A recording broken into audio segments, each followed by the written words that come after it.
తులసి ప్రతి ఇంట్లో ఉండాలి. తులసి యాంటీబయాటిక్. ఉదయాన్నే లేచి స్నానం చేసి తులసికి ప్రదక్షిణం చేసి ఒక గ్లాసు నీళ్లు పోయకుండా ఏ పని చేయకూడదు. ఏ పని ఫలించదు. తులసి కటాక్షం ఉంటేనే మనకు అన్నీ ఫలిస్తాయి. విష్ణుమూర్తి ఆవిడ పాతివ్రత్యానికి మెచ్చి ఆవిడకి ఇచ్చినటువంటి వరం అది. అందుకే రాముడికి తులసి దళాలంటే చాలా ఇష్టం. విష్ణు ఆలయాల్లో ఎక్కువ తులసి దళాలు వాడతారు.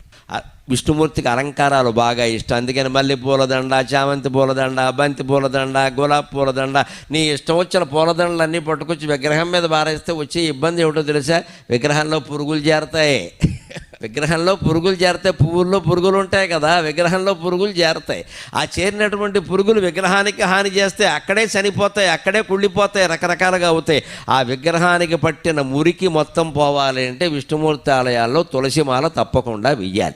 అది శాస్త్రీయమైన ఆచారం. హిందూ దేవాలయాల్లో పాటించే ప్రతి ఆచారం శాస్త్రీయం.